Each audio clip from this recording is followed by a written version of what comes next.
out of all the films that have, given the ode to cinema, not that we should even say that, objectively, I think that Chazelle really nails it in Babylon. Hey everyone, welcome back to Candid Cinema. I'm Amanda, otherwise known as AMX ND Reviews on Twitter, Instagram, and Letterboxd. Today I will be reviewing the new Damien Chazelle film, Babylon. Now, I've had a kind of difficult relationship with Damien Chazelle's films just because I adore Whiplash, and everything after that has been kind of rocky for me.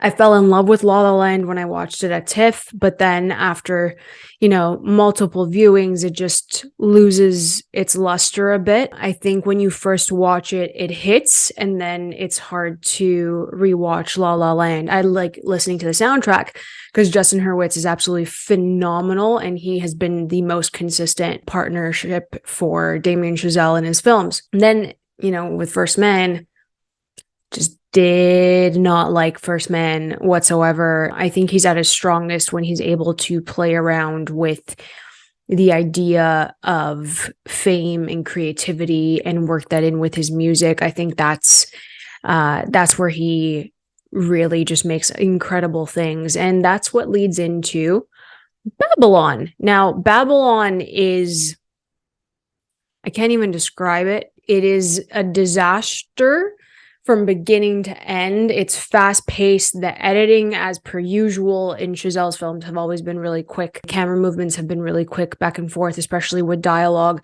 But it is just so intense from the very beginning. It does not slow down until the middle of it. When you get to certain emotional scenes for the characters, everything starts to slow down. Whereas at the beginning, because we're in the 1920s, life is at its peak for these Hollywood starlets. They're in the silent film era, and they are transitioning slowly into talkies when sound comes in.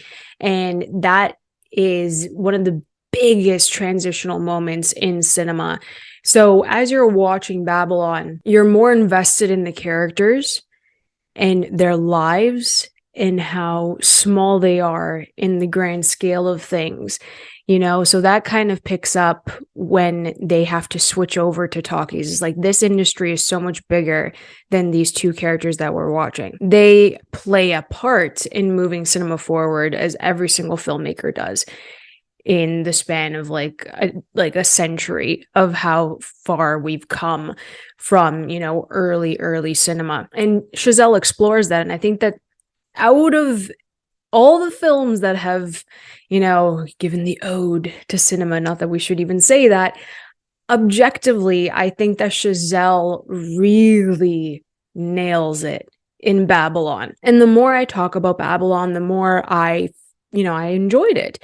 It is rocky. It's not a perfect movie. It starts off kind of slow, and it has to find its footing, because when the title card drops, I'd say a good 15 minutes into the film, that's when it starts for me. That's when I was like, yes, we're going to go on set the next day. And that is when Chazelle just goes off. He flies. And it is some of his best work in that section. The second act is probably one of my favorite things this year. But then it slowly starts to fizzle heading into the ending. So the beginning of the third act is kind of where it loses its steam for me. It is a bit overly long. It could have been cut down, but the ending is what ties this entire thing together. And he's kind of known for that. It really is. Apart from First Man, we're excluding First Man from this narrative because that is a completely different film than what I'm talking about here. And I feel like Babylon's more in line of La La Land and Whiplash in regards to his style. And so I think that the third act is rocky, but that ending just had a massive smile on my face with the way that Chazelle actually set this movie up. So you don't think about it until the very end. He set it up so perfectly. And it's very subtle because you're lost in the lives of these characters. You're lost in the lives of, of Manny Torres, who's played beautifully by Diego Calva. I think that he should have been in this a bit more. I do not like the fact that he had very minimal screen time, yet he's the lead actor. So that kind of annoyed me with that. I wanted to see more of him. There's a piece of Manny Torres in the middle of this film that I wanted from, like, I guess earlier. We should have presented him earlier, but I understand that you have to do the build up for his character. He has the best character arc in this movie. I'm not going to spoil it, but Manny Torres is a very, very well-rounded character.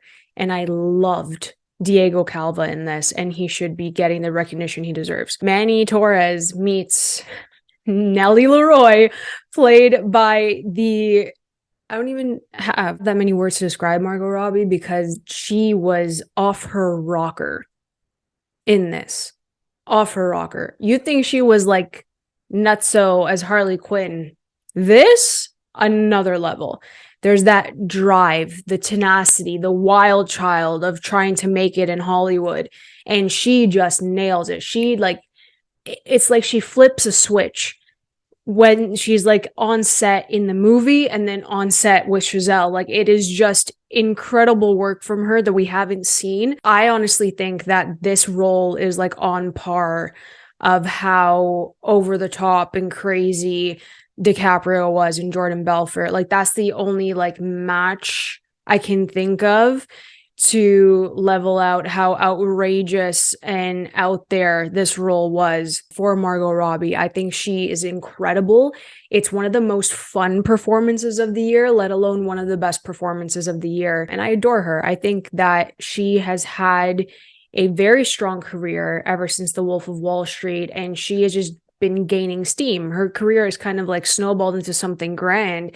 Everyone knows who she is. This is like her crowning moment. And I think that Babylon is just all about her. It's all about her. Like, she steals every single moment. A star is a star. You don't become a star, you are a star. That's Margot Robbie. So I loved Manny and Nellie's relationship until I didn't, because it annoyed me. And then towards the end, it's like a love-hate relationship between the two of them. And I think that Manny Torres deserved better. Just saying. But I love their dynamic. I really did. They carried the film for me, to be perfectly honest. They were fantastic. I also want to give a shout out to Jean Smart, who was kind of like the gossip columnist of this film, of like the 20s transitioning into the 30s. And she was really strong. I don't think she's also getting enough credit for her work in this either. There's one scene towards the end of the film with Brad Pitt that I absolutely adored, because everything that she said in that moment about being a filmmaker, being an actor, being a journalist, you know, it's like we all work together to keep this industry flowing, but we're only here for a short period of time. So our words, whatever we put on screen, whatever we create, will be here long after we've passed. And then the cycle continues over and over again. But that's the only way to keep this industry running. And I think that that is what Babylon is all about. It's the push of getting that shot before the sun goes down because the lighting's so perfect. It's the push of getting that single tear out of your lead actor, and you keep trying and trying and trying and you get it. It's all meticulous things. They're all detailed things that we care about, that we notice, that other people maybe in the audience don't understand how much goes into a film, and then the pre-production and the post-production and everything surrounding it. People don't understand it unless you're in it. There's little things like that. So when Jean Smart says that to him, it hit. And then the final moment with Diego Calva in the theater, that hits even more right after that conversation. So, of course, we as people, especially on this earth, in this galaxy, we feel like what we do in the moment is so insignificant because we're one person. Who's going to remember us, right? But Chazelle, plants all of that throughout this film. And then in the end, he says, sure, we may be small and we may cause like little ripples, but at the end of the day, you're making an impact a decade later, 5 years later, however you want to like look at it. You're making an impact. And it has stayed within film history. So everyone's opinions, no matter how outrageous they are, they matter. A short film matters. Whether it's 5 minutes or 30 minutes, that film matters. And that is what Chazelle's trying to say in this movie. I think it was beautifully done with the way he wrapped it up, because you don't see it coming and it hits. I think that was awesome. I do have to mention that, yes, Brad Pitt's in this movie. I don't think he has the look of a 20s actor. As someone who's in silent film, I think he was kind of miscast, to be honest. The only reason why I think he worked was because he was playing himself as Jack Conrad, and I think that that's why people are like, he gave a great performance, and I'm like, did he though?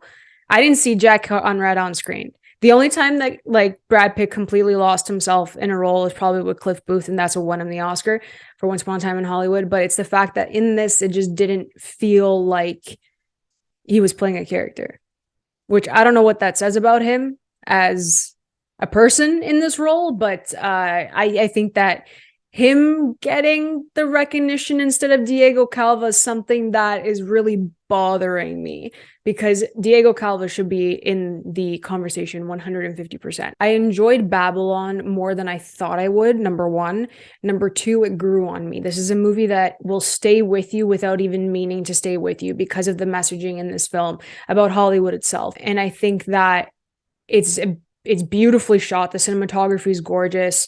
I love the quick cuts. I love the music. Justin Hurwitz score, absolutely phenomenal. I do understand the criticism for some aspects of this film. There was representation on screen within the 20s, but I do think that they had cast aside those who were marginalized already, and there were some choices made in regards to like makeup and the LGBTQ community early on that surprised me in a Chazelle film, that I don't think that was entirely necessary to incorporate if you're kind of doing like, you could have just omitted certain things. And I just didn't like the fact that they cast them aside, because also like Diego Calva is your lead and Manny Torres was cast aside. So I think that there are issues within this film for the grand scope of things. I understand that you have to look at it like this was, you know, it takes place in the 20s, it takes place in the 30s. It's a completely different approach to, you know, representation and inclusion. And I think that I understand it. But at the same time, we've come so far to the point where we don't have to kind of place that into a historically resonant piece. In regards to cinema, I think it's more of a celebration than just showing the brutal reality of it sometimes. It could have been done a bit more tastefully in Babylon. There were things where I was like, why would you have someone do this? Why are you completely taking her out of the film?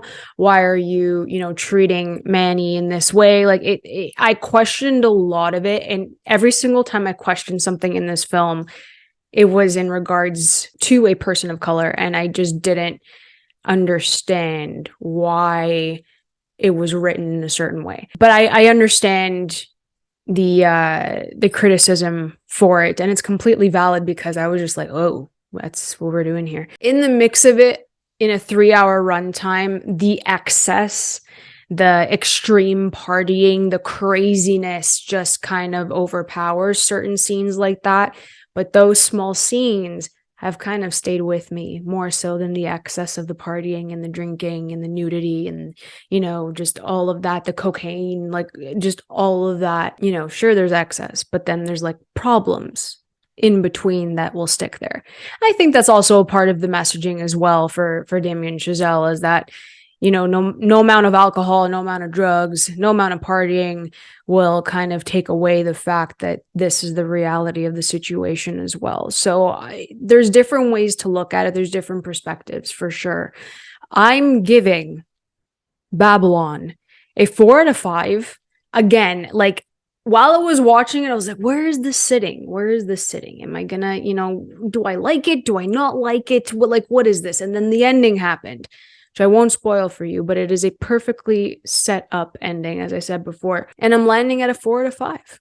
I really am landing at a 4 out of 5. I don't know if it's going to make my top 10, but it's leaning towards that.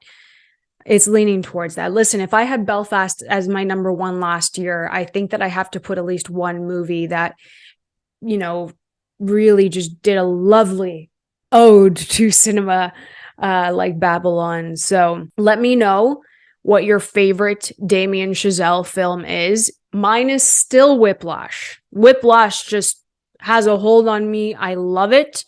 Justin Hurwitz is freaking phenomenal. I adore him. If you guys enjoyed this video, please like and subscribe. You can always follow me over at AMX NDA Reviews on Twitter, Instagram, and Letterboxd. I'll catch you guys next time. Keep watching movies.